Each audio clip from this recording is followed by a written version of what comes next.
Hello, everybody, and welcome to episode 5 of the Closers Podcast. My name is Marco Alvarado, coming to you live from an undisclosed location. Today, I have my special guest, Quinn, the Moondog Kalani, and the very special guest, the even more special guest, the man of the hour, Sergeant Anthony Stewart. What's up, man? Oh, yes. We can't... Well, I don't know. I don't know why I'm talking super, like... I feel like I'm not talking as loud as usual because we're not in the back of the store. But instead, we are in a humble abode. A place dedicated to rest and relaxation for one of America's finest. Yeah, so much for the undisclosed location.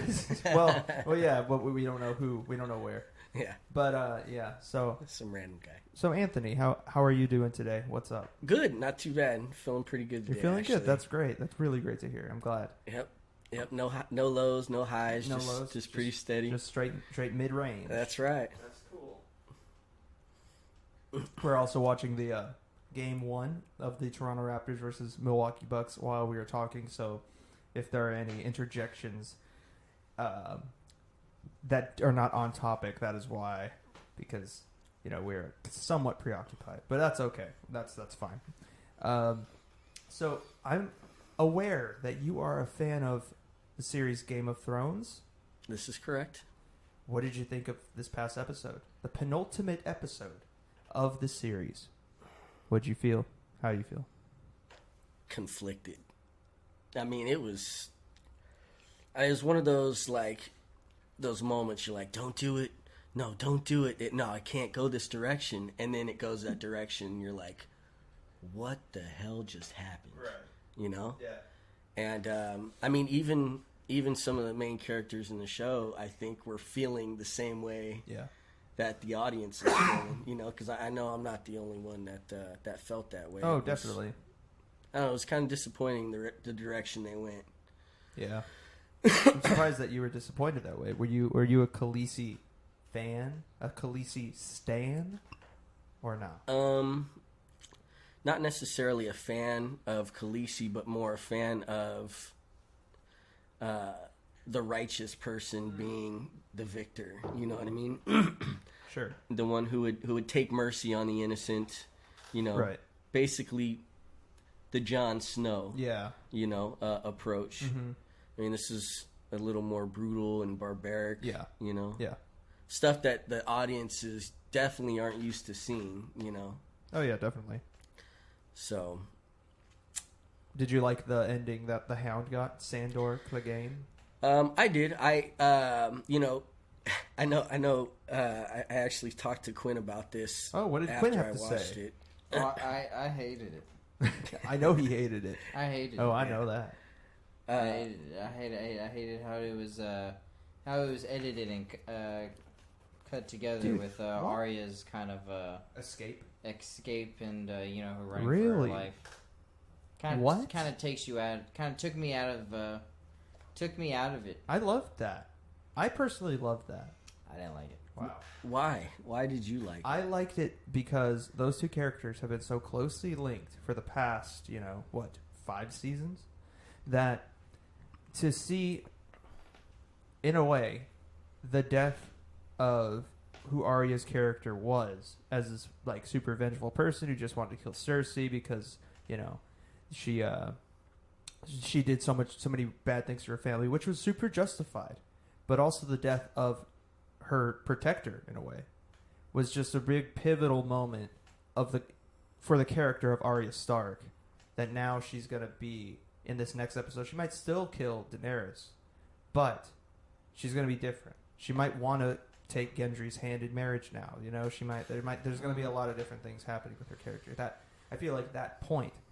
I also changed a lot. Didn't like about Clegane Bowl. I thought it was like they were fighting in a phone booth. That was the most pointless scene. I thought they were fighting on the staircase. It should have been in the room with the painted map on the floor.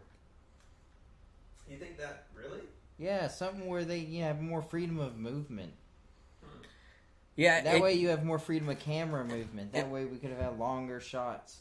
We could have stayed in the fight longer. That way we would have felt it more. And you know what? I didn't actually think of that until Quinn pointed it out. But he's right. You know, like they portrayed Mountain as this super strong, overpowered, huge dude, right? But then they gave him this little tiny space for his final battle. Yeah. You know, we should have seen him swinging freaking building pillars or some shit. You know, I mean, it just should have been way more epic. You know, the build up they had for him, I felt it deserved a lot more than what it got. And I think Arya should have stayed. I think Arya should have got down with the Mountain too. It would have been sick. For both of them to fight the Mountain? Sick. I don't know about that. I honestly thought that at one point she was going to backtrack and you were just going to see her flying out of the shadows, like stabbing him in the head or something. Yeah, it should have gone that she should have helped the Hound fight the Mountain, but the Hound dies killing the Mountain, Logan style. Oh, yeah. And then it's just like Logan, like the Hound dies like Wolverine and X-23 is Arya. I still wish that Sabretooth was in Wolverine instead. Yeah, but you know what I'm saying? Like, Yeah. Yeah, spoiler alert. If you haven't watched the movie that came out 2 years ago, then yeah. Yeah. But it's not like it matters anymore. True. It's been snapped out of existence. Yes, quite literally snapped. Speaking of snapped, you told me as we were walking in to this location that we're recording that Hulu bought Disney or Disney bought Hulu. Sorry, I got that confused. But I just saw like a passing headline that Disney now has complete ownership of Hulu. Now I don't know enough about it to speak about it, but I just saw it as a headline, so I was just speaking about that's it. That's fucking crazy. If that's like super true, well, I mean that is true. I'll if look you saw it up but right now. But, yeah, it'd be interesting to see what they would do with it. Yeah, well, they're probably gonna buy back the Marvel Netflix stuff like Daredevil, Iron Fist, Luke Cage, and Jessica Jones and the Defenders. They're probably going to buy that back and then probably port it over to Hulu or Disney Plus.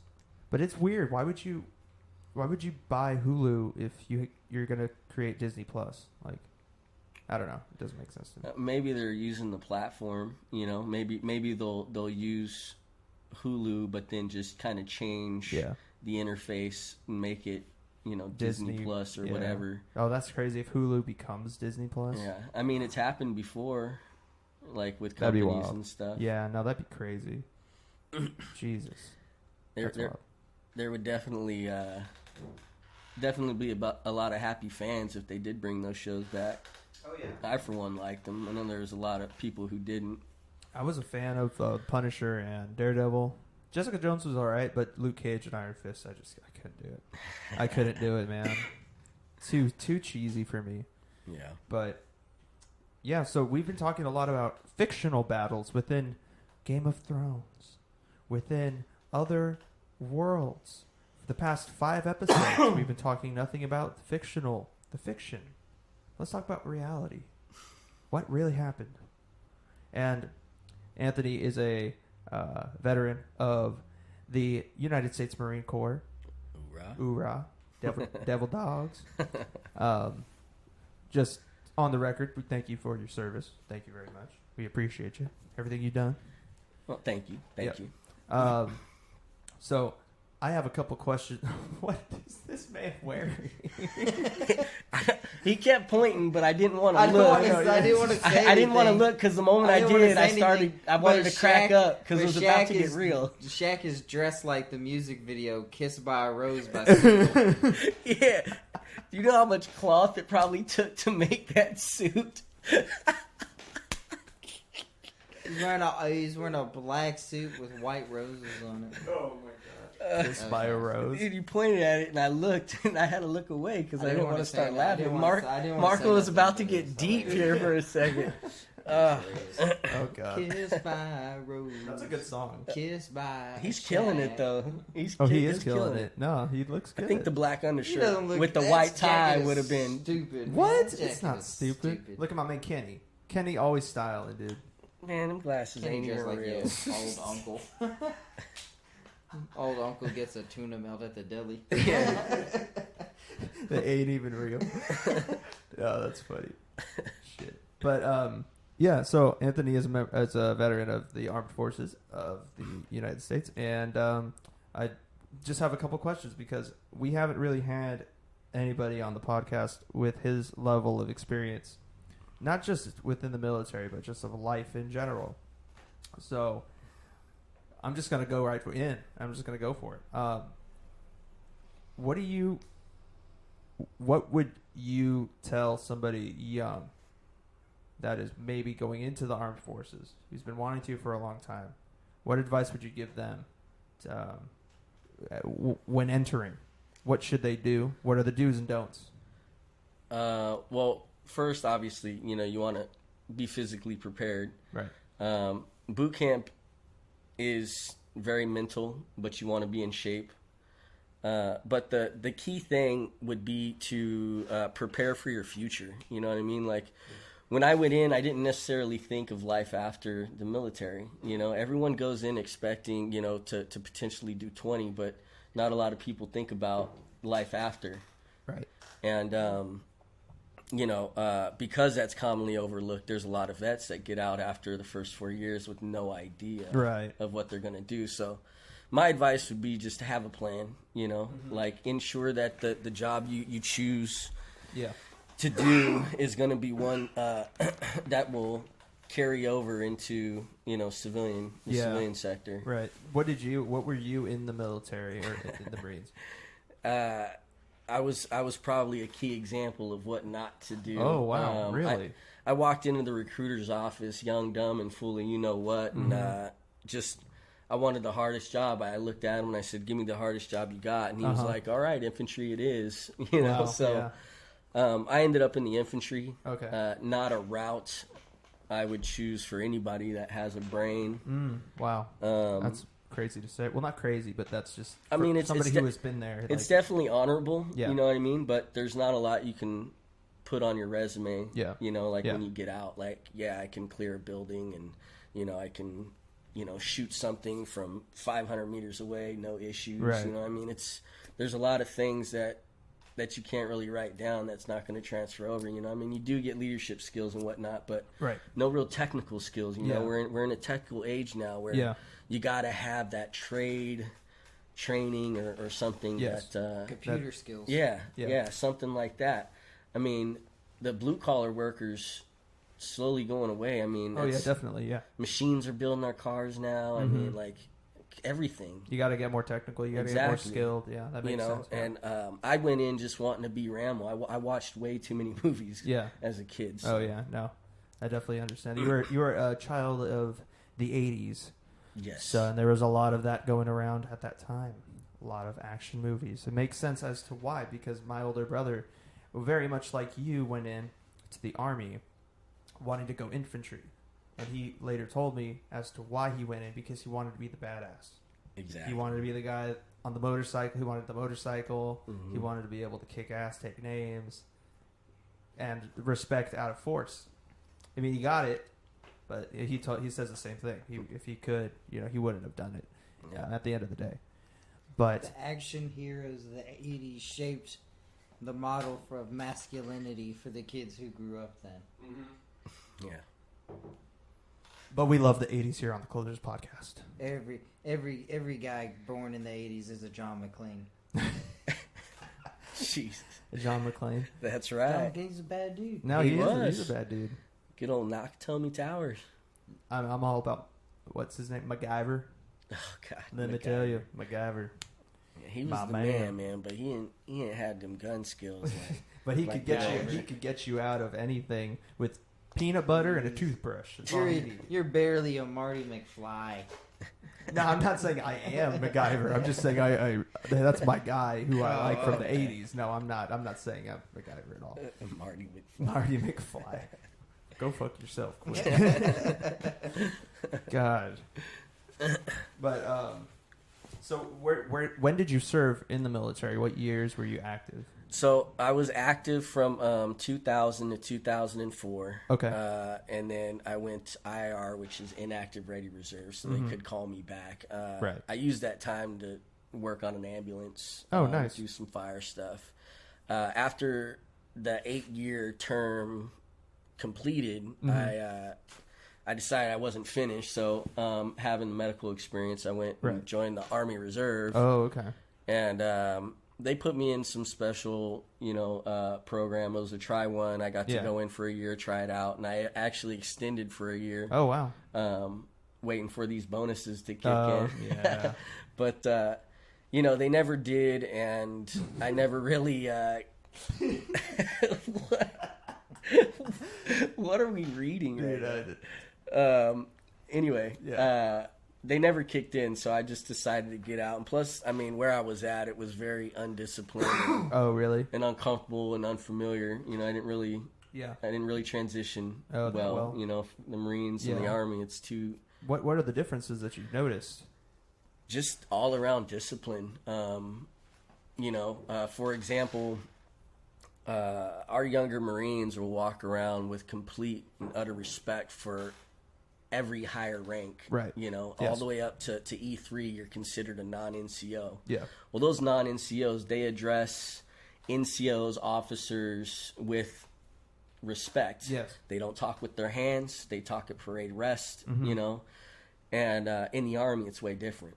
When I went there, I was a sergeant, and we had E2s and E3s just talking to officers like they were back on the block, and it just drove me nuts. I'm like, what is going on here, And a lot of people might say, well, what's the big deal? You know what I mean? But it's a huge deal. It is. Because that discipline, it counts. Yeah, it does. When your leadership needs you to do something without any questions asked, that discipline needs to be there. Yeah. And it's not going to be there if we walk around, and talking to everybody like they're our buddies. Yeah, exactly. There has to be the chain of command that is, you have to remind them of that, like where their place is. Not to like put them down, but just to remind them that there is a clear-cut chain of command here. Well, yeah, but not only that, but you establish that, I hate to put it like this, but dominance, you need to have a level of assertiveness over them, I mean, they're your subordinates. Yeah. You're their leader, so you need to lead them. Yeah. No, that makes sense. It's a return to your basic tribalism. There's an alpha male, and then there's the pack. Yep. Right. Chain of command. Right. It's the same deal. You have to have that. It has to be in place. Oh yeah, of course. Because in the military, without of course, there's chaos. Yeah, chaos. Not unmitigated order, but chaos. We love chaos here at the Closers Podcast, but we also appreciate order. We very much do. Yes. And enchiladas. Yes. Sure. Yeah. Chicken ones. Chicken ones. Stop making me so fucking hungry. I had Popeyes today for the first time. Yeah? It was pretty good. Speaking of chicken, I just had to say, I don't know, because I know Quinn is a big.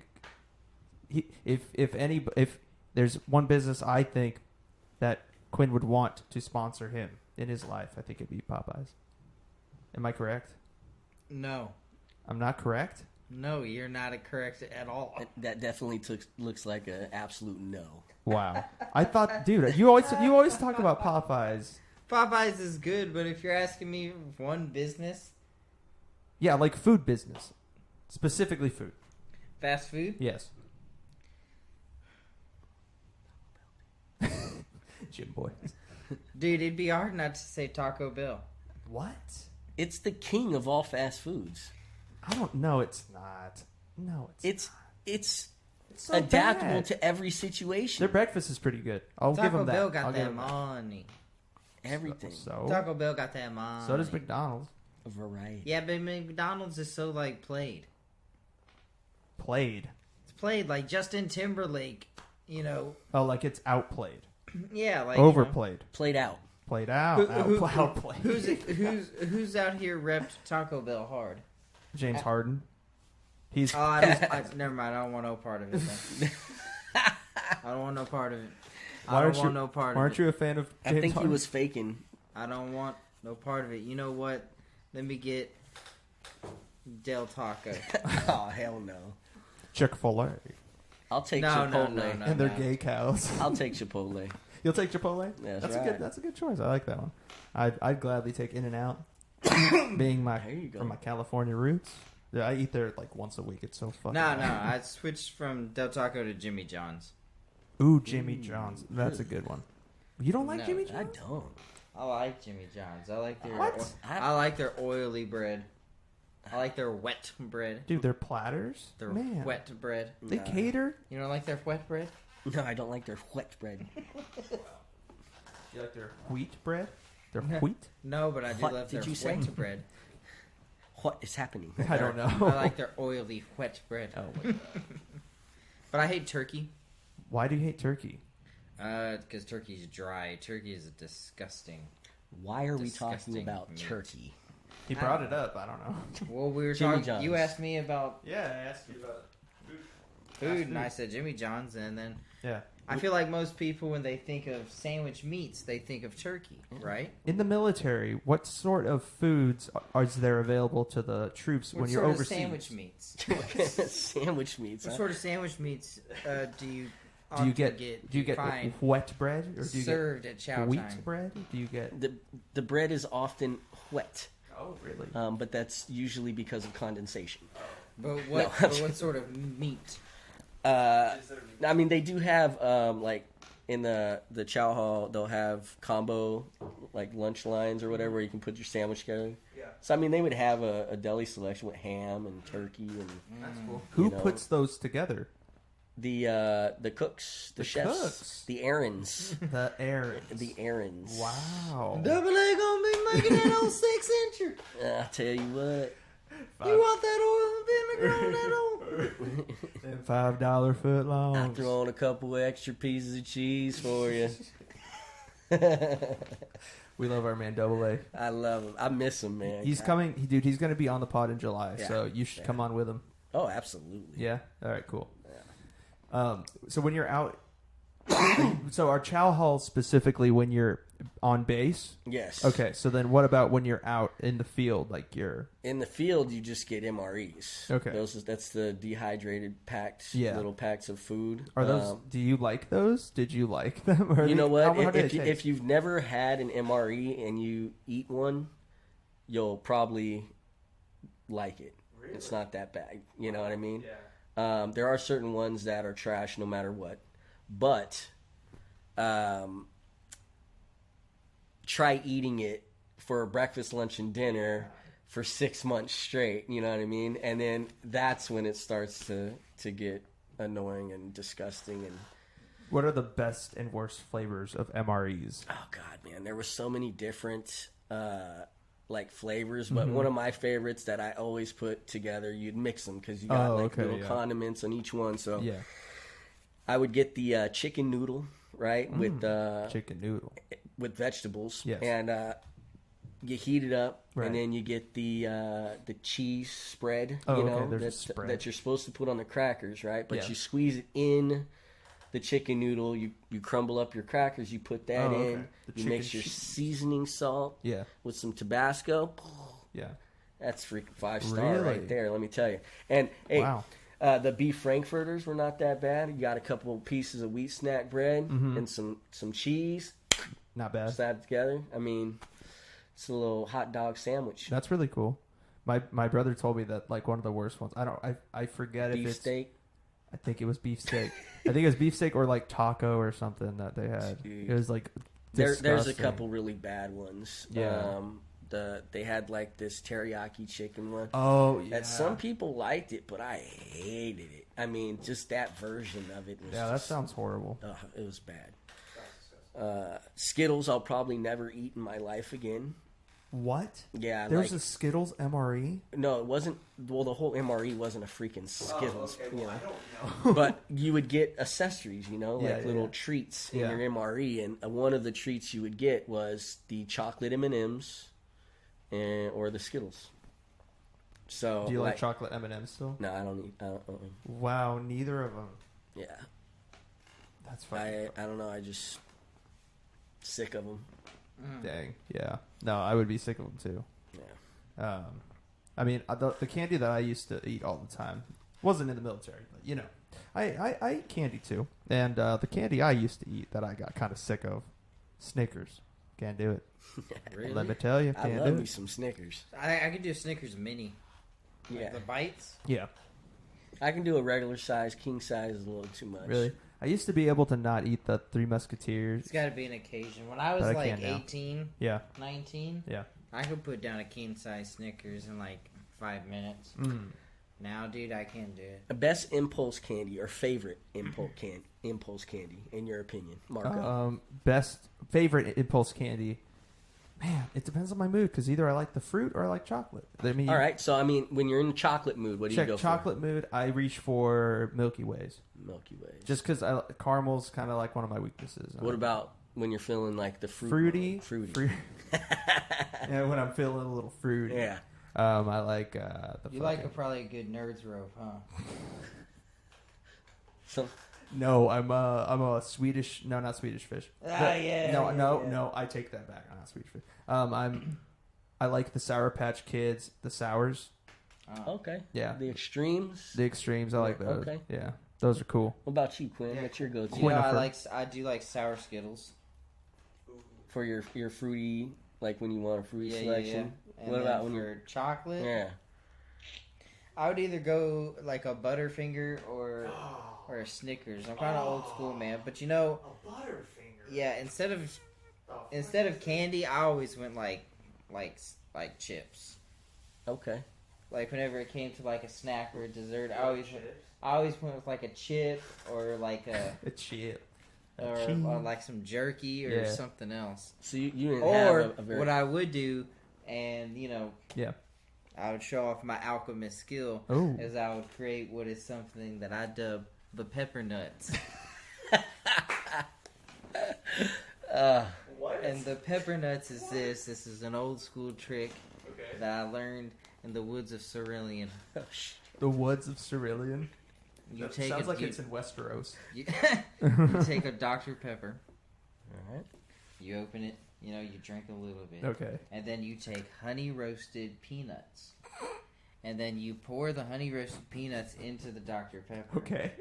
And then you screw the lid back on Yeah. and you shake it up. That sounds disgusting. No, it's amazing.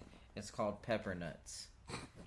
And if you Oh, ever that want to makes venture sense. into an astral dimension, pepper nuts. Pepper nuts. Pepper nuts. Pepper nuts. What? All right. Dr. Pepper. Dr. Drink a little Pepper, bit. You pour honey some roasted peanut. honey roasted peanuts inside. I wish we had some. If we had some, we should do it next time. Next time, Next time we'll that have us three are to- on a podcast, we will do the we'll the have to put it together the and then try it pepper nut challenge. out. Quinn's concoction. Yeah, that sounds amazing. So Well, we can start a new little A mini Mac salad mini brew. series. Mini-series. Quinn's concoctions. Quinn's concoctions.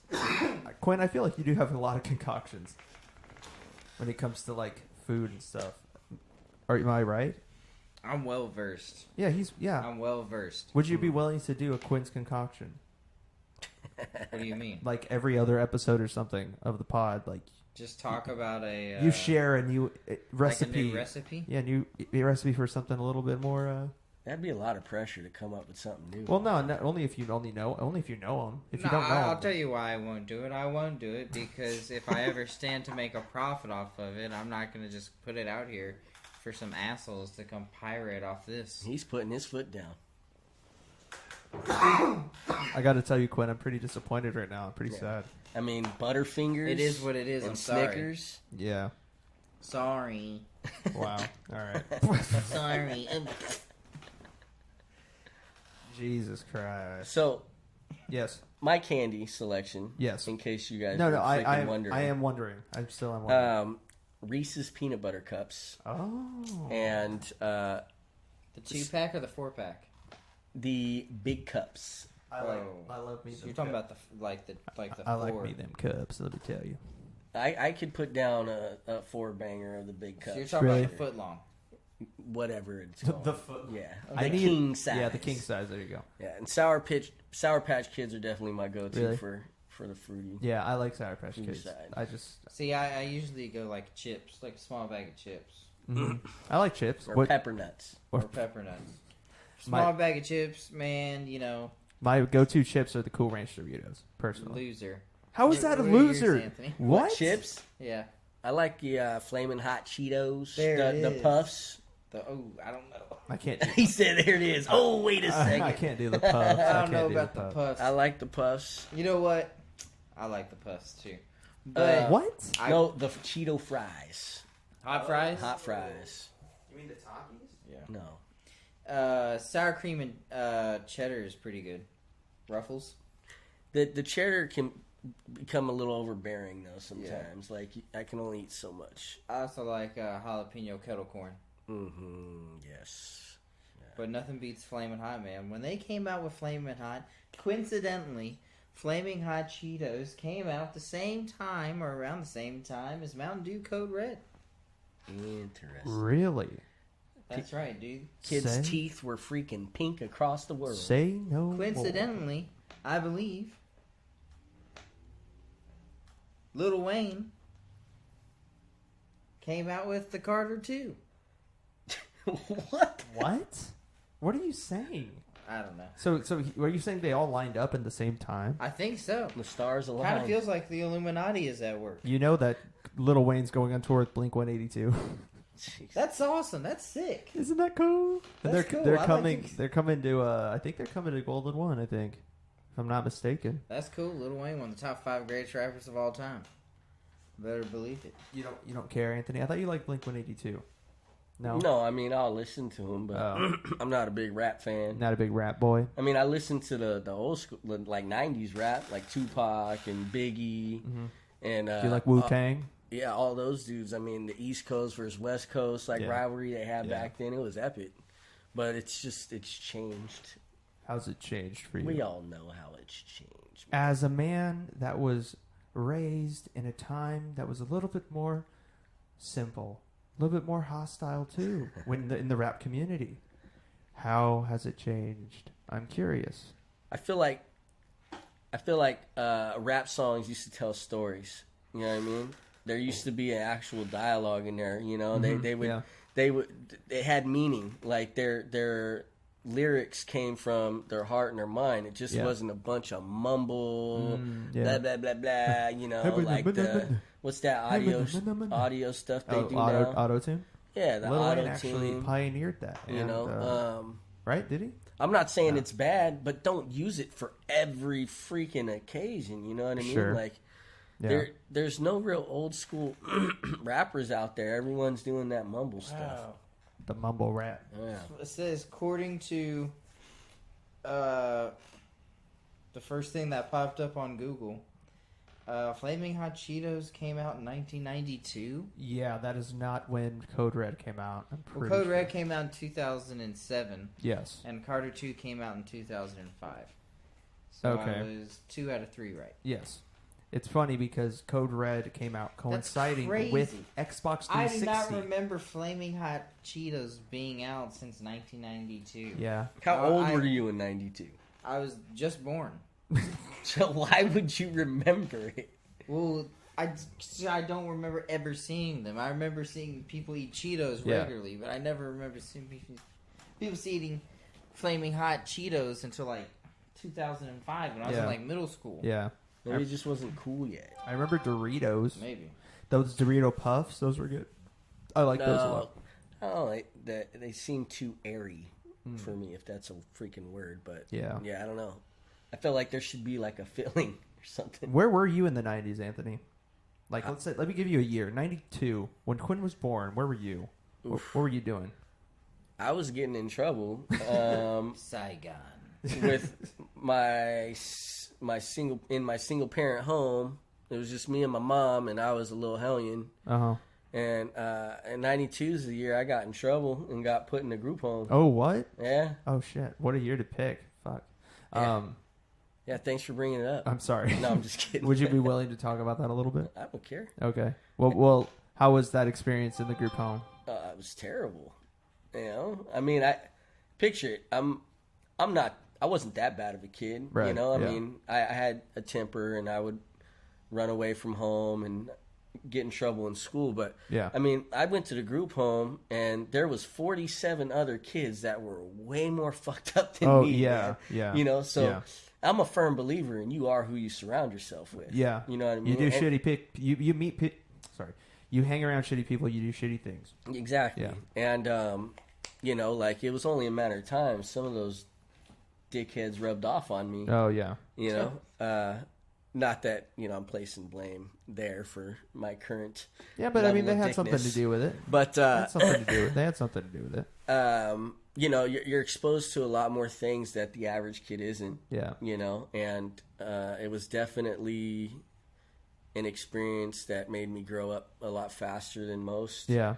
You know, I mean, I was out there grinding, doing the chores at the group home because they had like a little bank set up for us, and they would actually pay us in like these little like paper checks, you know, and then we could accumulate a balance and then get money out of our bank. So yeah, I tried not to associate with anybody and just work. Would you guys like trade cigarettes and stuff? It wasn't like prison, Quinn. You gotta make it sound like it. No, I mean, yeah, there. You know, actually, they let kids smoke there. What? 16 years old. Wow. Yeah, 16 like years if you were old. 16, you could smoke. Wow. And they had that's crazy. Smoking times where you could go out on the porch, you'd go. smoke your cigarette, and then you'd go in. There you go. Yeah. Wild times. Yeah, now that I think about it. That's crazy. Yeah. Shit. But I mean, all these kids are there. It was just a bunch of counselors, college kids who didn't really give a shit, you know? Yeah. I mean, I freaking got high with one of my counselors, you know, like, you know, like it wasn't like they were too much farther in age from us. So, no, that makes sense. Did were you there in the group home until like throughout your high school experience until you were 18, or like how did that go? Yeah, so all through high school, I did keep in touch with my adoptive mom, the one I was left. Yeah. The day I turned 18, that was it. You know, like I couldn't be in the home, so they pretty much gave me my bags, put me on the doorstep, and they're like, "All right, man, good luck." You know, I was fortunate that I had my adopted mom around, and she took me in. Well, that's good. And you know, I went wild for a couple years before I went to the Marines, but yeah. So I mean, it's pretty much just trying to figure shit out. Yeah. Because I mean, I did have a kid when I was in the group home too. I was 16. Yeah. 3 days after my 16th birthday. Shit. So. Was she also in the group home, or? Yeah, my daughter's mom.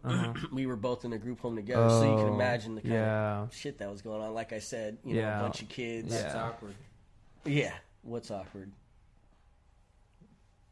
What? I mean, you're growing up in the group home with your baby mama. Yeah, well, but also with all the other kids. You know what I'm saying? Yeah. That's what I'm saying. It's awkward. It's like you're going through this together, like you and all of you together. Yeah. Yeah. No, it's not like you and someone. As you traditionally would associate two people, it's you and everyone in the group home. Yeah. Everyone knows your business, kind of. But the funny thing is, was me and her, no one did know our business. Oh, really? No one even knew that she was pregnant with my kid. Oh, wow.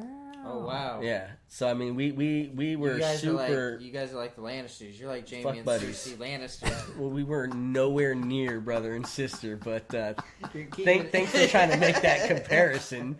Jesus, Quinn. I love it. It escalated freaking quickly. But, yeah, no. Quick draw queen. The moment that they found out she was pregnant, she had to go to an outside foster home or whatever. So I didn't have to, you know, live with you my always baby got mama. hit me with that after the joke. Damn. Yeah, it's kind of shitty. Well, I apologize. Yeah. How does that make you feel? Not as good as I did 30 seconds ago. So when did you enter the Marines? Like what age were you? So I decided I was going to go in at the end of 99. Right. Because, I mean, I was all into martial arts. I was like... Oh, yeah. I won a world championship in 98. This was in the ATA, like the American Taekwondo Association. Right, So yeah. in my division, like, I had won that year. And then I was competing in the next year. Right. And, like... Man, I was messing up. I was hanging around the wrong people, so I ended up... That was one of the deciding factors, me going in. But I ended up leaving in the end of 99, and then March of 2000 is when I shipped out to boot camp. Pre 9/11. Yeah. Wow. Yeah, I was actually in Italy, Camp Darby, on the 24th Marine Expeditionary Unit when 9/11 happened. We were in Camp Darby, Italy, doing land navigation training. Wow. Mm-hmm. What was it like? Like It was scary as shit, man. Like, to be honest, kind of a cool story. Oh yeah. Please. All about cool that stories. day when 9/11 happened, like I said, we were in Camp Darby, Italy. The rest of the unit was doing land navigation training. I was still a young Marine then, and I had been selected to do radio watch, which was the most boring freaking job that you could get, but they knew I knew my stuff already, so they didn't mind leaving me behind. So I'm sitting there, and then over the radio, we get a call, blah blah. They tell me what happens, and I asked them. I said, say again your last, because I wasn't registering what had happened, and so I was like, Roger, stand by, and I went and I grabbed my gunnery sergeant. And I told him and explained to him what happened. Yeah. And he just looked at me. He said, stay here. He slapped his 9mm down on the desk. He said, nobody comes through this gate, unless it's us. Yeah. And I said, all right, roger that. He left, went and got the unit. We kind of locked things down that night. Scary thing, that night, it was all dark, and then the power went out in the camp. And as soon as the power went out, we literally heard a plane flying overhead. So, like, hearing what had happened, like, at the World Trade Center, and then that happening, like, and we're in a completely different country. Yeah. It was scary, man. That is scary. It freaked us out. But the next day, we ended up jumping back on ship. And they shipped us out to Afghanistan. We were doing gator squares for about a month until they decided that they were going to bring out the fresher unit. Because we had already been out there on the MEU for 5 months. Oh, I see, yeah. And during the MEU, all we do is drink and party and go from port to port, you know? I mean, and then this went down, so they were like, let's get the fresh guys out here who have been training for the last 6 months and not drinking and, doing God knows what. And then from there, where did you go after that? Where you sent to, or you and your guys? We just went back to Camp Lejeune, did some more training. We were actually doing a workup for Okinawa when the war broke out. Oh. So instead of going to Japan, we ended up having to go play in a sandbox. Yeah. But... And you were stationed in Afghanistan, or? No, we did gator squares off Afghanistan. Once we got relieved, we went back to Lejeune, which is in North Carolina. Oh, okay. And then when we were in North Carolina, we did like all of our training that we had to do in order to go to Okinawa. Shit. But instead of going there, like I said, we ended up getting shipped out to Iraq. Oh, okay, that's where it was. So when you say gator squares, like what, for us civs, what is it? Yeah, excuse me, sorry. So a gator square that's what we call, like, you have grid squares on a map. So a gator square is when a Navy ship goes and they'll circle one of those grid squares. Okay. Just kind of holding position, waiting for further orders. Oh, okay. So it's basically you're just kind of out there doing circles, waiting to get word, what to do next. Okay, that makes sense. Dang, that's crazy. And so you were over in Iraq for how long? First 7 months of the war. We landed in in Kuwait in January of 2003. Yeah. We were there for like probably a good month. Yeah. Just waiting to find out what was happening. And then the night before we left, it was actually March 21st, I want to say. Right. Is when we actually crossed in to Iraq. Like, we were the first American unit, like one of the first units to cross in. To go in there. Is what they called the line of departure, the LOD. Okay. But, I mean, we all kind of knew it was real once they started handing out the grenades. Oh, yeah. Because they didn't just let us carry those around, you know? So, like, special occasion. Once the platoon sergeants were like, hey, squad leaders, you need to come and get your M67 fragmentation grenades and blah, blah. We were like, all right, we're leaving. Yeah, that's crazy. Yeah. So, from basically March until the end of the year. I can't remember exactly when we got back, but Yeah. I mean, we pushed all the way from there. We made it up to Alcoot, maybe a little north of there, but Yeah. that was a long time ago. No, I was, how old was I at that time? I was like probably 6. Yeah. Yeah, so it was a while ago. I was a little bummed we didn't make it all the way up to Baghdad. I wanted to see like what the hype was. But, Oh, really? You never went there? Yeah, there was a pretty significant battle in Al-Naziriyah, Right. which has actually been compared to Fallujah as one of the Oh. bloodiest battles of the whole war. Oh, shit. And Naziriyah happened towards the beginning. Yeah. You know, like it was a lot of big, huge friendly fire incident that happened. Fuck. I mean, you can look it up. Just look up Battle for the Bridges or Battle for the Naziriyah. Bridges. Okay. They wrote books about it. I mean, but it was pretty crazy. They actually have YouTube videos that talk about that battle, like little documentary videos that you can go and watch, and it tells you the whole story about Task Force Tarawa. Oh, Yeah. that's crazy. It was pretty nuts. Yeah, I feel like not many people know about like specific battles of this past war, just because, you know, you think of World War II and you think of Vietnam, like there's specific, like there was a specific like what are you shaking your head for?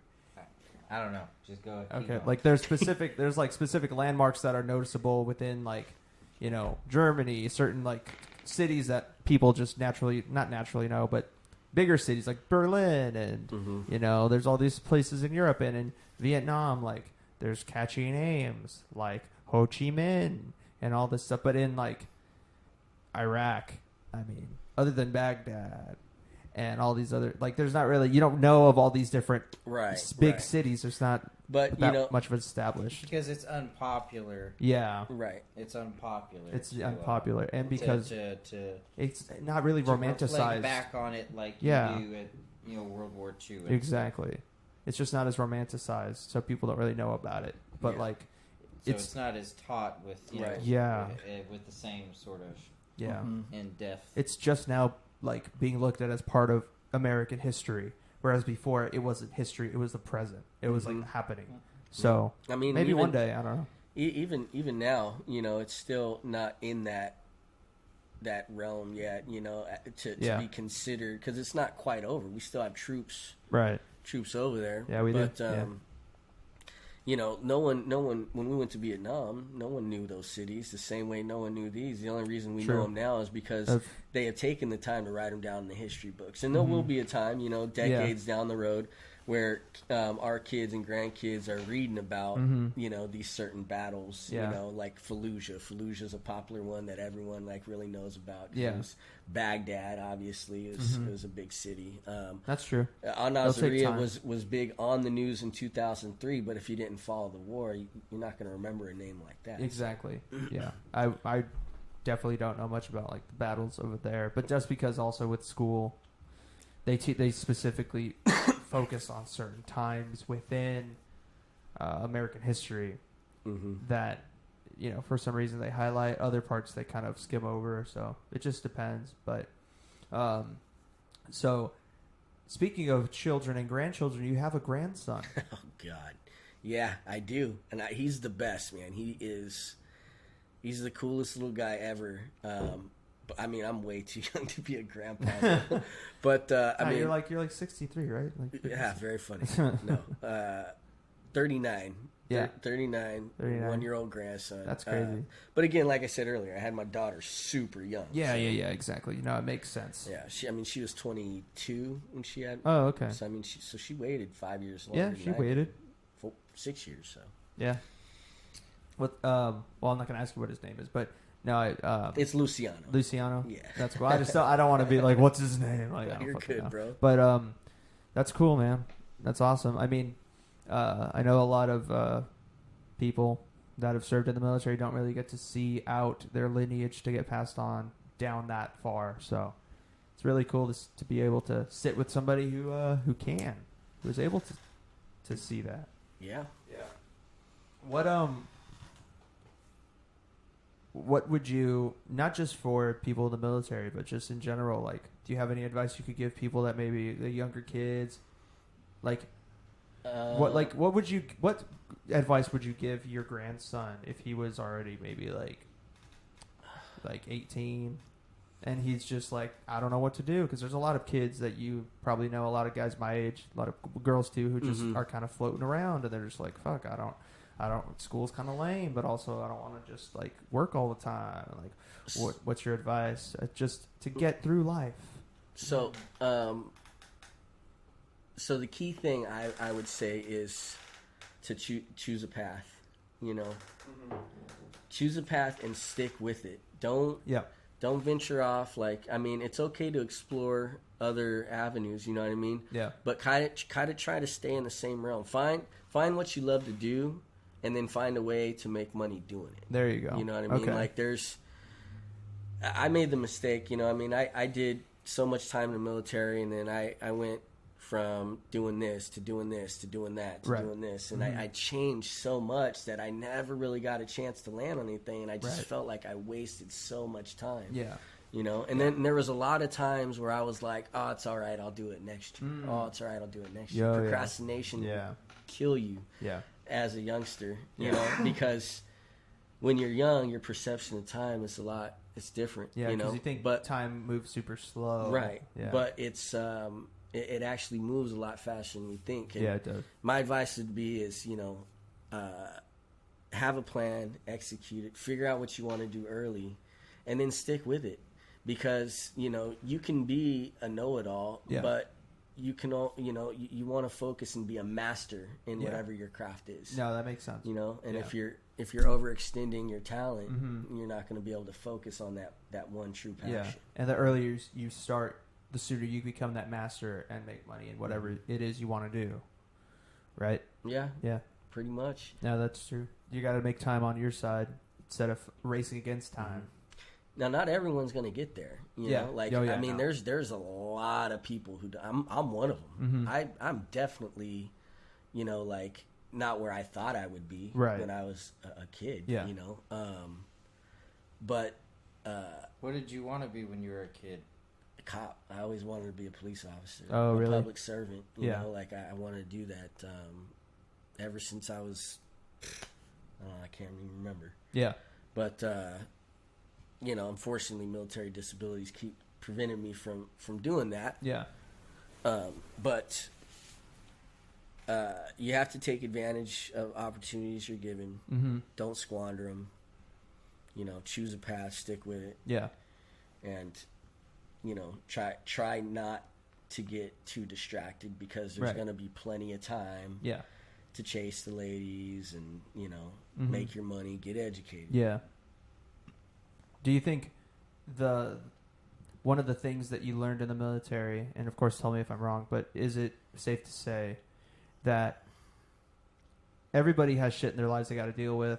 Some people are dealt better cards than others, and just you got to make the best of what you got, and you got to, like, I bet there were times when you were overseas where shit just was fucking, like, you're just over it, and you had to just, you got to just make do with what you had, like, and were those lessons you learned over there, were you able to translate them over here? That's what we would call embracing the suck. Yeah. I'm sure you've heard that terminology in movies and stuff. Oh, but you got to embrace it, man. Yeah, I'm sure you have, Mark. I definitely have. I definitely have.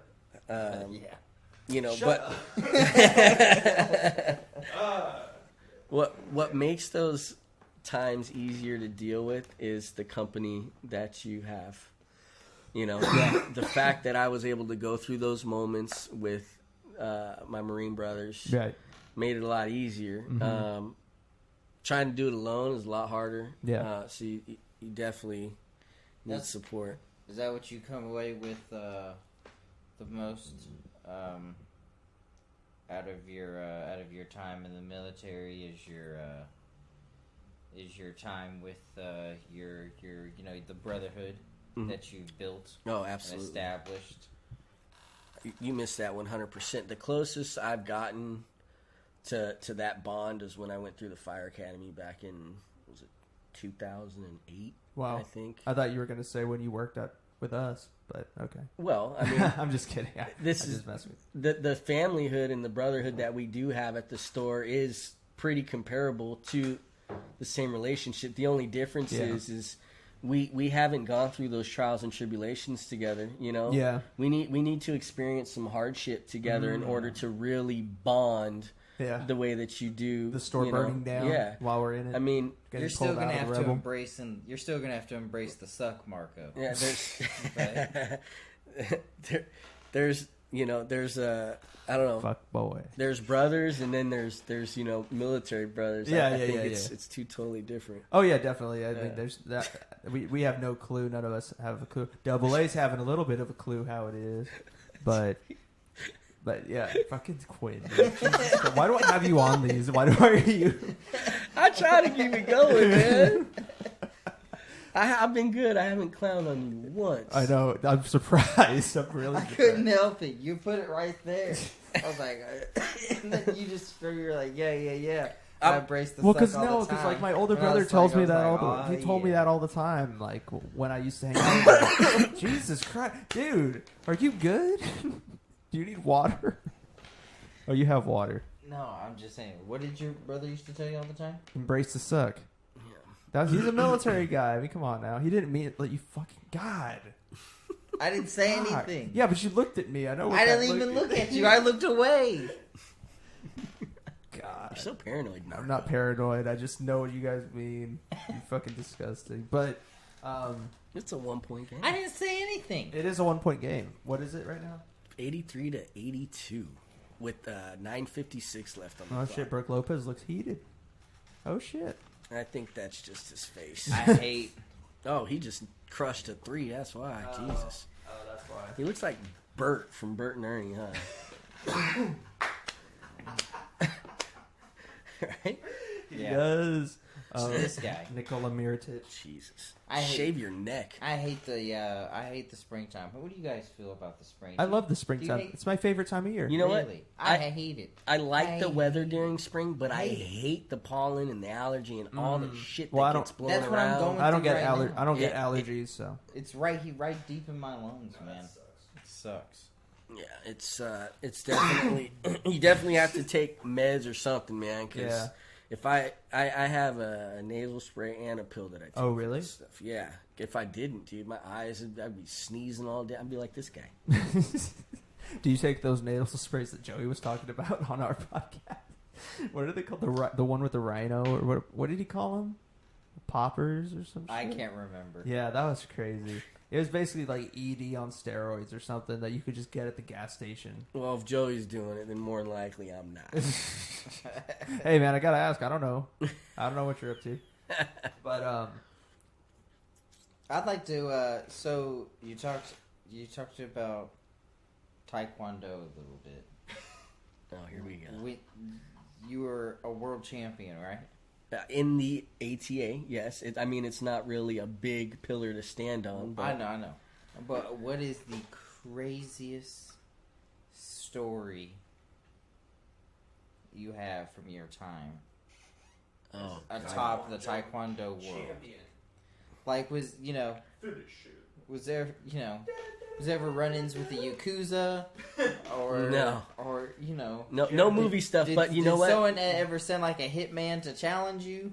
No, nothing. Anything crazy? Nothing crazy like that. I did have a crazy movie moment though during the tournament, and I'll never forget this. It was a huge life lesson. I was a pretty talented and gifted martial artist. Like I was just naturally flexible. I naturally was able to pick up the timing, the speed, and everything that it takes to be a good martial artist. And I was at this tournament. This was one of my first tournaments as a black belt. And the guy that was across the ring from me was definitely outmatched. Like I was just watching this kid move, and I knew, and in my heart, I felt insulted, because I had worked so hard to get my black belt. You know what I mean? Like my instructor busted my ass, and I earned it. And I felt like this kid, he's over here, like, and he's making us look bad. I'm like, why are you even here? And that was my attitude going into this fight. And I came out and I destroyed this kid, man. Like, so bad. Like, I fake low first kick. I threw 2 techniques the whole match, but I just destroyed him. I faked low, went high, and he tried to block low with both hands, dude, and just ate my foot, right? So traditionally, you turn around, you get on your knees, and show respect or whatever. Yeah. Coincidentally, my instructor happened to be one of the judges. Oh. In the ring. And I'm being cocky at this point, right? I'm like looking at my buddies, and I'm like, it's this guy, Yeah. So we get back up. This time I go in a sliding side kick, but I fake like I'm doing a slide in hook. I bring it, rechamber it back down, and then throw it right in his ribs. Yeah. I break 3 of his ribs. Oh, you broke his ribs. The freaking ambulance had to come and take the kid away. My instructor immediately pulled me out of the tournament, and I mean, he laid waste to me, man. Oh, what did he say? He said, "Look, man, you're going to come up against people that you don't think are worthy, or people that don't match your level. You can't expect everyone to be at your level. Yeah. It's unfair for you to do that. Yeah. And one of the key components to being a black belt is showing control. Oh. And when showing control is knowing when you have your opponent outmatched. See, I had it ass backwards. Yeah. I felt like because I needed to show him that I was dominant. Yeah. Instead of showing control, which that makes sense. Was the lesson I learned that day. And from that point on, I was lesson to learn. Yeah. I was able, and there's a lot of movies you watch, and it just kind of reminded me of Karate Kid, my movie moment. Yeah, no, that is a movie moment. But it was a good lesson to learn. I think everyone could learn from it. Yeah, control. That is definitely something you got to learn. I have a story close to that. When I used to wrestle in middle school, you wrestled? I wrestled in middle school. Yeah, it was funny because Aaron. Shut the fuck up! God, what is your problem? That was the first thing. I didn't even say it out loud. I thought Quinn said it. I didn't say anything at all. Because in my headphones, it sounded like Quinn said it. But I can sound like Quinn. Sound like Quinn. I can sound like Quinn. Do it. It's the girls. I don't understand what's going on. You sound like the Grandmaster. You sound like the best person that ever lived. Yeah, I guess. Yeah, Quinn does talk like that sometimes. All right, yeah, I talk like this. I'm even doing a better impersonation than you guys do of me. This is how bad it is. I'm not even gonna try. But anyway, so your story, yes. Yeah, so I had a tournament. I had a wrestling meet out in Lodi. No, not Lodi. Roseville, I think. Or Chico. No, Chico. It was Chico. And so I'm warming up in my corner of the mat where you're supposed to warm up. And I see my opponent. He's just like chubby kid that maybe is like half a foot shorter than me. And he's getting hyped up by his coach. He's like, "You're a world champion. You've beaten all these other guys. You've taken down. You're won gold in all these other tournaments. You're awesome." And the kid is like, "But I didn't do it." He's like, "Shut up. You're fucking awesome. You're the best, blah, blah, blah." And I was like, what the fuck? And no coach was next to me because I sucked. So they were like, "Dude, this guy's going to probably lose. So we're not even going to go in this quarter and like help him out." I was that bad. So I was just by myself stretching, just like, all right. Did you have one of those spandex things? I did have a singlet, yeah. And, I'm there stretching, and then, we go out to, like, do the thing. I go for it, and, like, time breaks, and instantly I just go for a double leg takedown on him. The kid yells. He's like, "Ah!" And he, like, falls back. He just falls back. And I was like, what? Good job, Marco. You shattered his future. I was like, what the fuck? I'm like, dude. This isn't a story about you learning to control yourself. This is just is being a dick. No, how am I a dick? This short kid who is obviously physically outmatched by you. Practically handicapped. And you just freaking you just double leg takedown. Dude, like, on his head. You just double leg blasted him like Jordan Burroughs. The ACL is gone. Dude, literally he just fell back, and I was just like, okay. So I went and I got him, like, this is how Kerr Wrestling taught us in to his face? No. So when you have a guy on his back to get him to be able to like to lay flat on his back, what you got to do is you got to cross face him. So you push your hand across his face, have him turn his head to the other side, get your arm around his head so he's basically smelling your fucking armpit, and then hook the leg back up over. So you're pinning his shoulders down on the mat. I did that, and the kid looked like he was like suffocating. And then I won, and I was like, shit, that was it? Like, what the fuck? And my coach like ran over like right after. He was like, you won? I'm like, yeah, I fucking won. Like, and the kid started crying, and like his parents ran down on the mat, and we're like, oh, like holding him and stuff. And let me guess, that kid grew up to be The Rock. Yes, I beat Dwayne The Rock John. No. But he started crying, and then like my coach was like, "Why'd you make him cry? Like, come on." And I was like, "Well, I didn't fucking." He felt bad. He was scared of me. I don't know, man. Like, so did they start paying more attention to you? After they did. that, They did. And then I lost like the next two matches. And then they went back to ignoring you. Yeah, basically. You blew it, Marco. But that was your shot. I had like 2 other wins in my time as a wrestler against dudes. Against dudes, yes. Nice. And wait, did you ever have to wrestle girls? One time I had to wrestle a girl. Yeah. Did you win, dude? No. She was really fucking good. She was like a state champ, bro. She was hella good. What? In my How weight old class. were you? I was 11. Oh. Dude, in my weight class, she was she was really good. How much did she you beat weigh? a lot of dudes. She beat the best dudes in my weight class. So it wasn't like I just got like, oh no, she was owns she was a part of legit. your soul. She was legit. Yeah. She went to Sheldon High. I'll never forget. But yeah, but I actually won an actual match where the guy didn't just give up right away, and that match was really interesting because it was a battle, dude. This kid was just as like scrawny as me. He was basically my equivalent in every way, and I won. And literally the whole gym that I was wrestling in like stood Nerd up. fight. Right? Nerd fight, yeah, basically. And they they were straight up like were in jubilation when I won. Like everyone on my team, all the parents were like, yeah, because they knew how much I fucking lost all the time. So when they saw me actually win a battle, it wasn't just a kid rolling over. So you were like the Rudy of your team. Yeah, I guess I was. I guess. Were they like, in a way. Marco? Yeah, and you had your little spandex thing on. Yeah, it was a good like time. Like a wire, like your ear thing was yeah, all sideways. Yeah, just like, and you're like, yeah. Yeah, it was great. It was a good time. Nice. I got second place in that tournament. So wait, why did you stop wrestling? Why did I stop? Oh, because like you said, I was a nerd. I just want to play video games. So I was like, but now I look back, I wish I would have stayed with it because I would have been pretty good because of my lankiness and stuff. You but think so? I think so. I got better as the year went on. I won more. I lost like nothing. I lost the first 2 months in all the tournaments we went to, and then I started winning.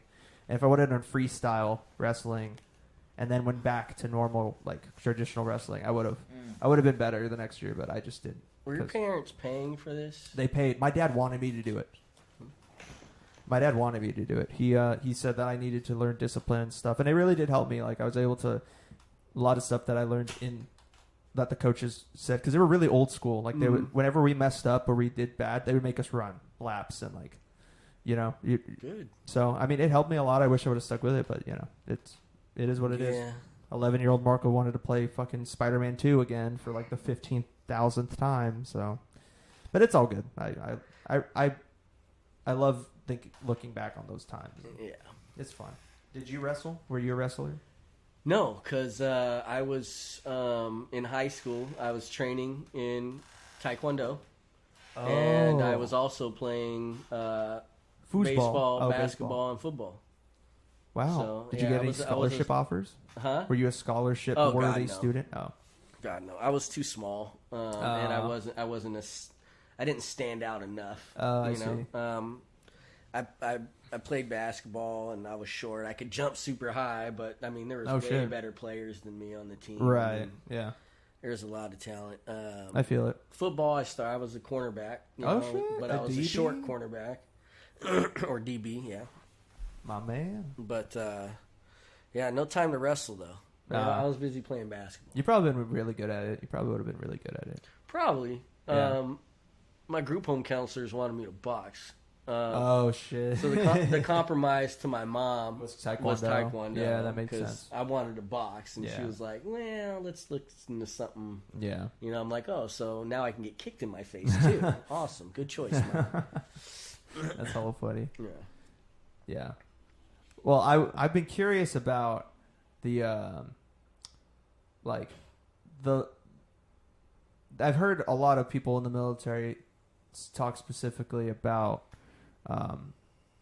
lessons learned when you're overseas, but are there any lessons that you had to kind of like unlearn in civilian life that you had to kind of like I guess unteach yourself about, you know, just life in general, that the military kind of instilled in you that you had to kind of like train yourself to get out of? Or is it the opposite? Like, have you doubled down on a bunch of stuff that you learned in the military that you now transfer to civilian life, and you believe them even more because civilian life has shown you? Like, is there anything like that? Or yeah, I mean, it's the transition from military life to the civilian sector. It's different for everybody. You know, it's going to be right. different for everybody just because you know, people handle situations differently. For some people, it's really hard to transition. For me personally, it's been pretty rough. Yeah. You know, like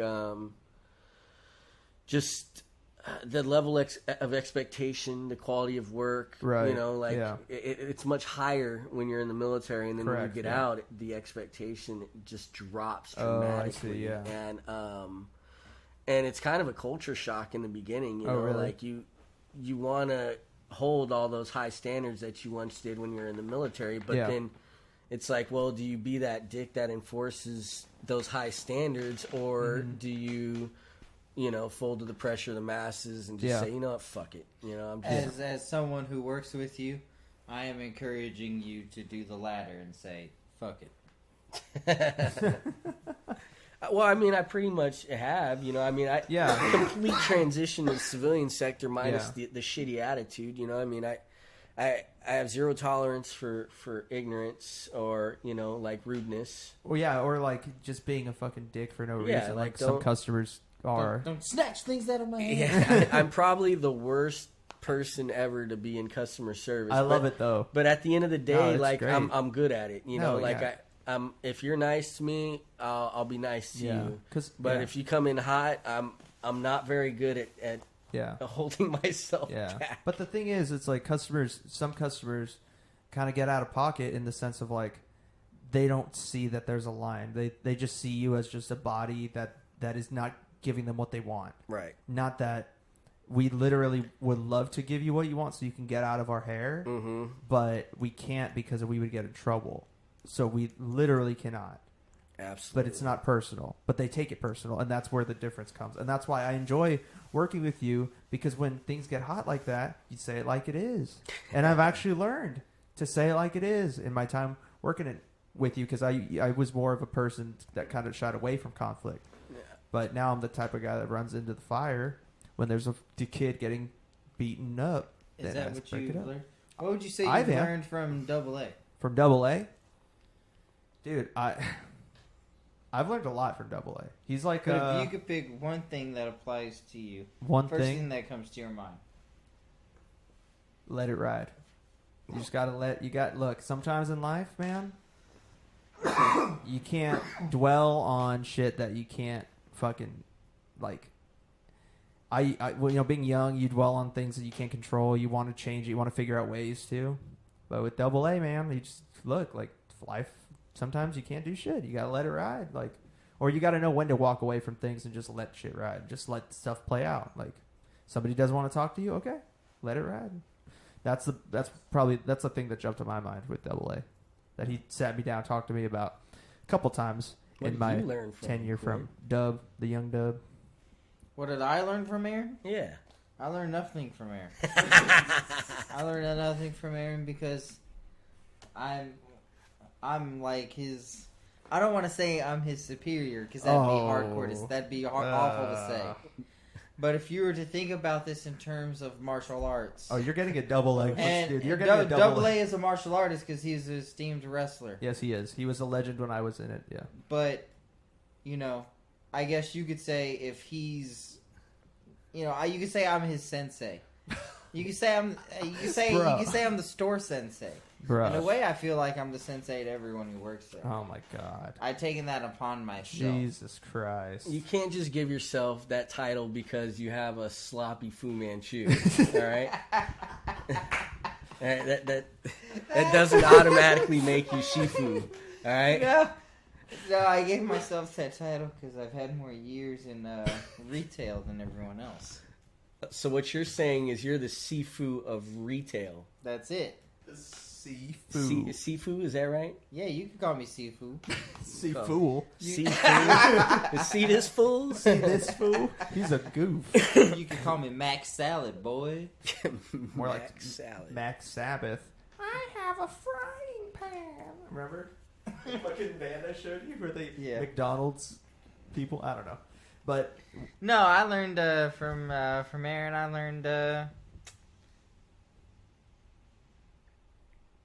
I learned sometimes you just gotta know when to hold them. Know when to fold them. You just gotta know when to bite your tongue. Yeah, you definitely didn't learn that from me. I've actually learned when to not because of Anthony. Yeah. In a positive way, because too much of a good thing is a bad thing. When you never say anything, you never stand up for anybody, you never stand up for yourself, you get walked all over. Well, closed mouths don't get fed, man. Exactly. What I learned It's from the Aaron truth. is sometimes it's better to let things be unsaid. Let it ride.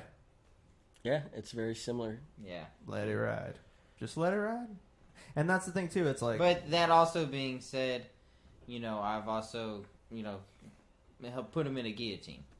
Oh, yeah, okay. We were all there. Did you really put him in a guillotine? I wasn't there. Party. I don't remember Christmas this. party. Dude, Dude, that literally happened so fast, nobody saw. I felt like you approached him from behind and jumped on him without any fair warning. Nope. How'd it go down? For everyone listening, Aaron is the ex-manager at our location. He was there for about 6 years in total. And we all know him personally. Nickname is Double A. And apparently Quinn got him in a guillotine. So we're going to listen to that story right now. How did that happen? I was, standing about, but standing tall and firm like a redwood. And I was eating a bowl of, I think it was probably macaroni and cheese. Who made it? I can't remember. Jose. Jose. Jose made it. Jose. And heard him on the last podcast. I was just standing there minding my business, and Aaron shot in sloppily for a single leg takedown, but he left his head on the wrong side, and I just slipped my arm in. Bowl in your hand? While you were holding the bowl of macaroni, you got him in a guillotine? Or did you put it down? Yeah, was this one-handed, Quinn? Yeah. No, I lifted the bowl in the air. Like it levitated. So no, you threw it up. I didn't levitate it. I just I didn't levitate it. I just lifted it in the air, Yeah. not like a push. Yeah. It was more just like a release, like a soft release. Wow. Aaron shot in. He tapped. I caught the bowl with my feet, kicked it back front with my hand, and then proceeded to just enjoy the rest of the party. Aaron was meanwhile on the ground. Hey, you can't tell no one about this. I was like, okay, yeah, I'm gonna tell everyone. I'm pretty confident that it didn't did quite go down that way. I cannot wait to have Aaron on in July. I mean, he definitely wasn't that out of breath. The bowl kick thing was pretty cool. He was pretty out of breath. He was pretty out of breath. What have you learned from Anthony since he's here? He's somebody that people actually have heard talk. I would say similar situation as Aaron. Oh God! I am his superior. It's he hard has learned from me. It's hard for a Jedi Master to learn something else from a Jedi Knight. And that's no disrespect. That's just saying, my understanding of the spiritual realm of the Force is a little higher than Anthony's. He's a better, lightsaber duelist. But, my understanding of the Force, that's practically unmatched. So you're saying you're more cerebral. I'm not saying I'm more cerebral. I'm just saying, if... Are you more enlightened? I'm just saying, if the Dalai Lama was to, start an Ask Me blog, he would ask me. Okay. So Very nice. you haven't learned anything from If that made Anthony. sense. No, I don't know. You put me on the spot. Well, yeah, because you put me on the spot with Aaron. So, Ooh. I mean, come on now. I've learned that Anthony can decorate his apartment in not a way that I thought he would. What I learned from Anthony is that sometimes a little brown nose will get you will get you far.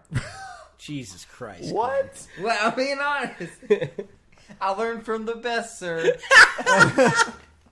Greatest. And you know what? That was just happened again yesterday. Yes. But full circle, Victor said that to Anthony. What? With no idea that Anthony said that to the Grandmaster. See, that's it's the puppet. It's the puppet master at work, Marco. It was disgusting. It is the puppet It was master at disgusting. work. You're a puppet.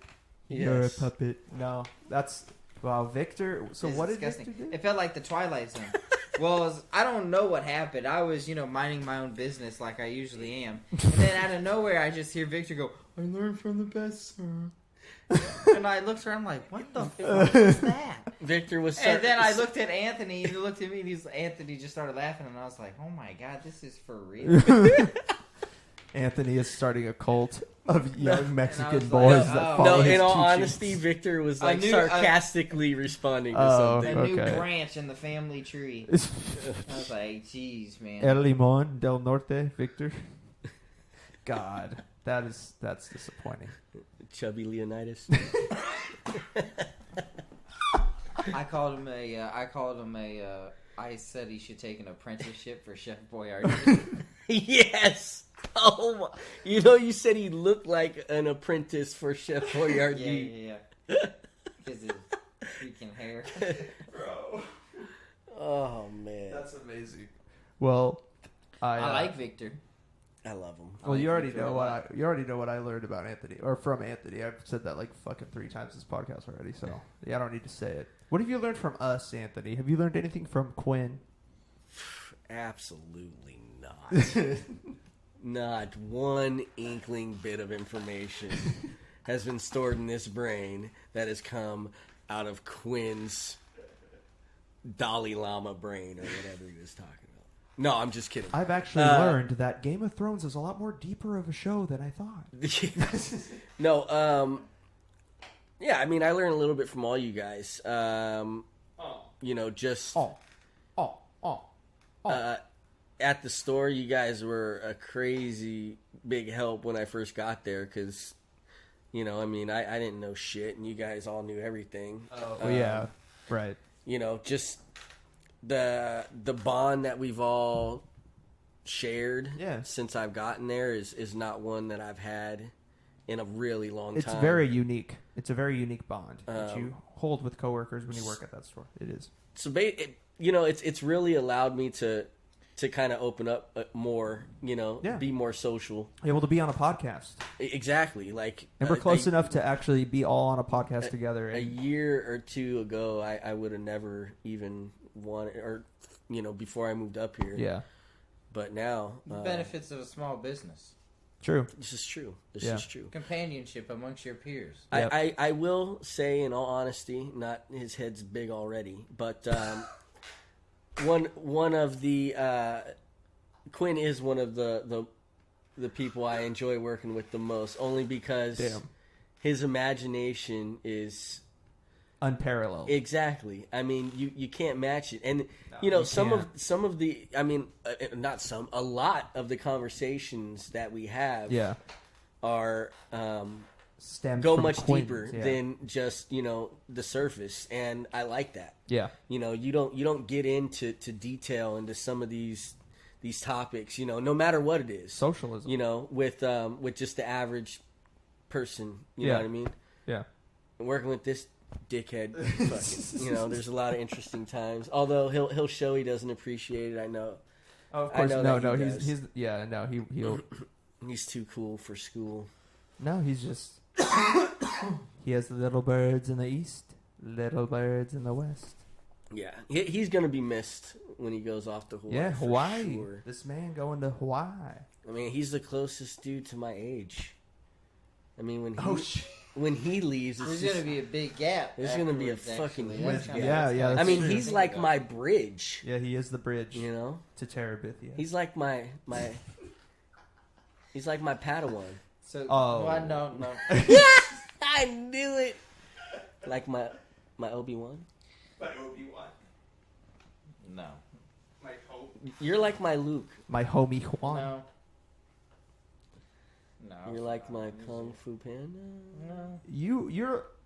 You're Han Solo and he's Lando Calrissian. All right. He can do the laugh. Lando's laugh is ridiculous. Lando's a Luke. He goes, Han. Welcome to Cloud City. and then instantly, I'm sorry. I Yeah. had to do I it. had to do it, Han. Empire got me in a tough spot.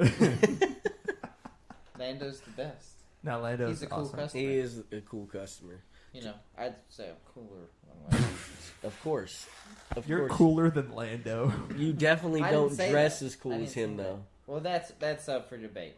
That's up for debate. I'd better see you with a cape in work tomorrow. Yeah, I need than- you That's guys- not fair because I don't have the same financial funds that Lando has. Lando did own a whole city. Yeah, You're right. if I had the same financial account, Yeah. I'd wear a cape every day. Really? Would you wear the little chain to you that he has to connect the cape's ends? Yeah. Yeah. Dang. You know what I think people need to bring back are pocket watches. Wow. Look at the turnaround I in know. this game. Yeah, that's insane. Did you see this? Yeah, they're up by 8. 28 seconds left. Milwaukee has brought it back and is up by 8. Come on, Toronto. It's over. It's supposed to be the 10th island. Wow. The T dot. We got to get it together. Yeah, they'll win the next game probably. I feel like it's going 7 games. I just don't want Drake to win anything. Really? He's already won Grammys. Yeah, he's fucking annoying.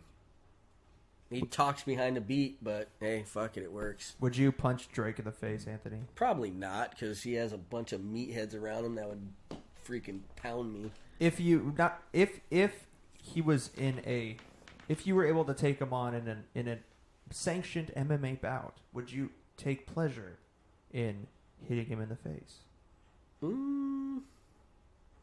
I would want to do it right as he started singing something. Oh, okay. You know what I mean? Yeah. Like, I would want to interrupt the show and be like, no, pause Oh, button. yeah. You know what I mean? Yeah. I mean, it would never happen. And Oh, yeah, of course not. But it's just funny. I don't It's think funny I'd to ever think about. Yeah, I don't think I'd ever I'd just laugh a punch lot. an innocent dude in the face. I mean, he hasn't done anything to me. Is I he just innocent, disagree with though? his music. Is he an innocent man? Well, to me, he hasn't done shit to me. I don't give a fuck. To you, yeah.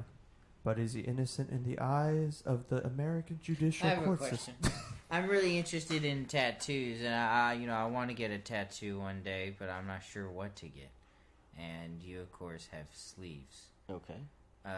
When you're getting a tattoo, what exactly do you consider going into it? Are you looking for something that's reflective upon a certain time, memory, a person, or a place? Are you summing up a chapter of your life? Or are you, what are you thinking about? Explain when the you're- ink, when Anthony. when Explain. when you're thinking about it, I mean, you are a graphic designer. Well, So how much influence do you have in the design of what you want to reflect? That is true. personally, Good questions. I designed all of my tattoos. Oh, Um, wow. I designed them all, brought them into the artist, and then my guy put his own tiny spin on it. Kind of finished them up. Yeah, he kind of Finished the dream. refined them, you know. But I all my tattoos have meaning, you What's know. that flag mean? Oh, I'm just playing. Jesus, it's an American flag, Quinn. They all have meaning. So when I'm thinking about getting a tattoo, I want it to reflect something meaningful in my life, you know. Part of me wanted the soldier to have the ghost thing on Call of Duty. Oh, the ghost face. That would be Remember the pretty- ghost yeah, thing? yeah. He had the skull on it. That's That kinda would have cool. been pretty cool. Yep, blew it, lost If only opportunity. you would have had me around. Yeah, That was you're Modern, right. Modern Warfare 2, right? That was Modern Warfare 2. Then you have these demons lurching. I think it was. And that's sick. Yeah, so it's it's Such a great basically game. symbolizes the inner demons that I fight with my PTSD and all that good stuff. Soldiers yourself. Right, the soldiers myself. He's Obviously. patriotic and proud to be who he is, but he fights the inner demons. There's actually scripture that goes around my arm that says What is only that? the dead have seen the end of war. Is Interesting. that from the Quran?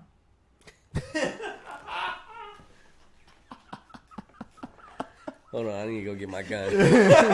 Sorry, I couldn't help myself. Jesus. I couldn't help myself. Oh my Obviously, I know what that's from. Obviously, I know what that's from. No, little Catholic. And I don't mean Catholic, any. I don't mean any disrespect So. to any parties out there. Catholic No, boy but Quinn. you want to be able to tell a story. Yeah, for sure. You know for what I sure, mean? for sure.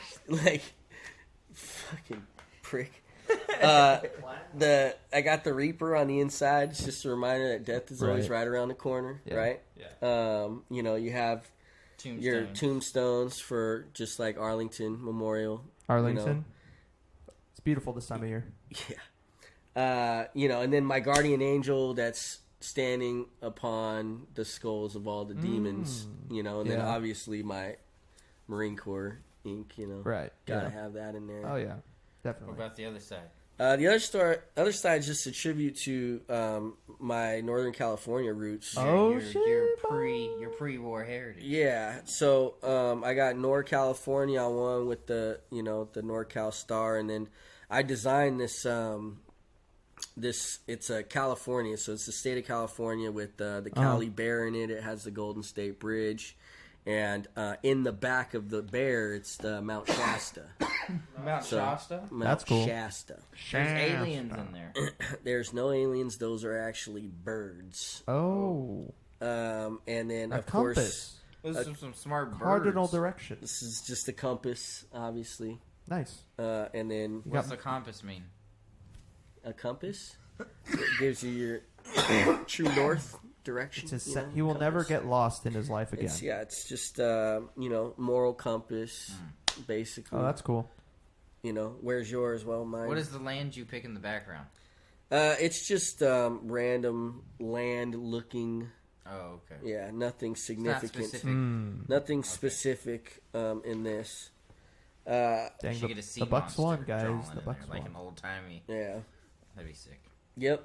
And then the inner part of this arm, it's just Moan Labe. It's the I thought that said Moana. I know, Yeah. me too, for a second, yeah.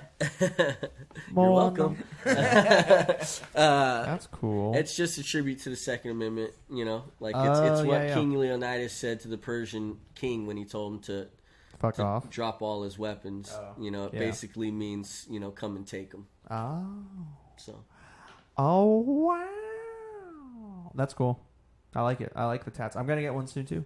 I'll go with you. Do you have Cool. any? No, I don't have any. I want. So you don't I'd have like to go. I would like to go. I don't have a single one. But I can handle pain pretty well, so I feel like I'll be fine. Let's How test do that you out feel? right here on the podcast. Right here? I don't know about all that. How do you feel? So you have one whole arm dedicated to one whole period in your life, and then which is a relatively minor period in your life compared to The sum of it. the sum of it, Right. which is summed up on just your forearm. Well, this side hasn't been completed. I still have the whole upper part, which is going to contain You're gonna get our faces. definitely Quinn Kalani's face. No, get my skull. Your skull. I'm going to add your skull right in here. In fact, I'm just going to name this dude Quinn. We'll name this one Nah, Quinn. get me like right there, being like spread out, and you have like a sword, like that's me like. You're Like I'm stabbing you through like the top of your body. Yeah, Oh but like my a God. red hell light is like pouring out of me. Like as I'm stabbing you. What? this- Yeah. Okay. Hey, I'm Nice. no ordinary guy. To continue, Definitely. to I'm continue the no northern, ordinary guy. to continue the Northern California theme of your arm, you should get Nick or Nate Diaz's face tattooed on the upper part of your bicep. Yeah, That'd be perfect. No. As much as I admire those two guys, I'm not going to get their faces tattooed on me. Aw. But Aw. I do have a plan that might entail the Capitol, the water tower, That's cool. and Probably some highway signs. Nice. Like The 99 I-5, 99. South. You gotta get something about the store. You're going to implement some stuff, and Store then right 1040. dab smack in the middle, 1040. it's going to be like store 1040. Well, instead of a highway sign, you just get the store sign. Yeah. Larry- I'm just going to get, that picture of the corner. Oh yeah. And I'm gonna get a photo, like a realism tattoo Yeah. of the storefront. You get Larry We putting should up all, the sign. We should all get like semi 1040 tats. semi like referential tattoos to our time at the store. that we all put together, and then it's a picture. So like It summons a dragon. Yeah, it summons a dragon. When the bearers of store It 1040 are summons together. double A. He's in his He fucking. rides in on a dirt bike. He's in his Navy uniform. I'm here. You called me. You call. Who have called me? I am here. Or Spencer. It's No, Baywatch. Spencer would be the anti-equivalent. He'd be like the bad version. What the fuck do you guys want? Oh, I miss Spencer. We gotta have him on the pod too. He's about to have a baby. I know. Spencer the dad. And he's losing weight too. Is he? Dude, he's lost some weight. It's he's becoming too powerful. He's becoming a detriment to society. Good, because I'm pretty sure he's a sun cat. He is a sun cat. Oh yeah. Captain the Sun Cats. We try to do a football game every month. We haven't done it since December. But the next game is the Sun Cats versus the Moon Dogs. Team Sun Cat is highlighted by Victor El Limon del Norte. I believe Jose is on that team. Jose the Felon, my guy, is on that team. I believe Anthony is on that team. That's right. And I believe Spencer is on that team as well. Team Moondog. The King of Galt.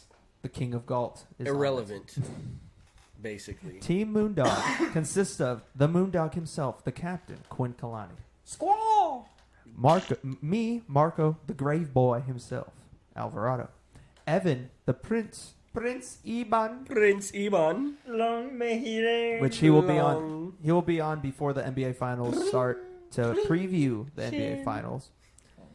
And then we have Erwundo, the Magic Man. The Magic, Erwundo, my man. Erwindo. Erwiener. Let me just say this. You see me, but no, you don't. I love it. Let me just say this. Gang violence, I don't like it. Gay violence? Both. Awesome. So great. So you've been on a podcast, Anthony. How does it feel? I'm hungry. Me too. I'm really hungry. Are you ready to film a promo for it?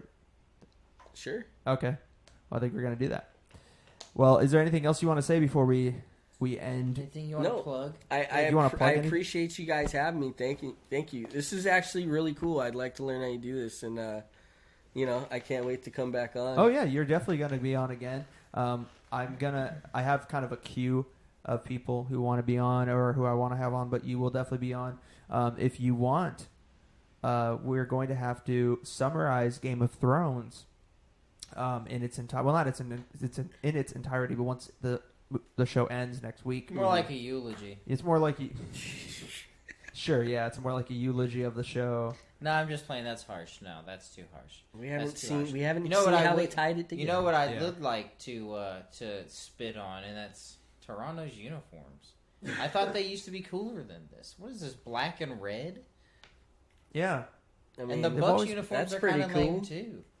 what do you There's mean? I don't know. There's just no like. You missed the '90s uniforms Yeah, where you they were just definitely- super ugly. If That's you what if you missed. knew what the '90s No. uniform, you'd appreciate Those these. 90 Yeah. uniforms are what's cool. You like the big giant raptor and the small numbers? Yeah, holding the basketball. Yeah. Makes no Dude, sense. no, thank you. It looked like jerseys. Unless from, they learn how to open doors, they'll probably learn how to. It looked like dribble jerseys from that basket. one movie that No, those Will jerseys Ferrell were did. tight. The Tropics. It Oh, looked like Oh the, yeah, Tropics. the Flint yeah. Tropics. It looked like that. Jesus. Nah, man, there's something they could do cooler than what they got in Toronto. Same thing with Milwaukee. It's simple. Well, They should how take House Baratheon that's colors how than Milwaukee. that's how design has. That'd be rad. That's how design has evolved in this decade. It's become more simplistic.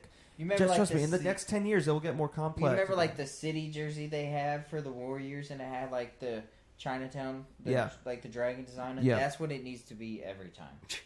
Wow, you like detail. Yeah, I like uniqueness. So he doesn't like the simpleness. He's not a so simplistic I man. think he's just in the wrong era. Yeah. Here's what I realized. You should have been born in He should have 1700s a Charger, France, the Baroque era. What I don't understand is the lightning bolt for the Charger. Oh, here we go. Now you're gonna bash my team. No, isn't it a white horse? Yes, it is a white horse. So why a lightning bolt now? When did it change? I'm asking. It's I don't know. not. It's just that's an older I think that's an older. That's a really old logo. Yeah, from the and it's like early it's a 70s. retro version of like an old logo that they had. Yeah, I think it'd be sick if they went back to like a white horse, but I think it should be a Pegasus.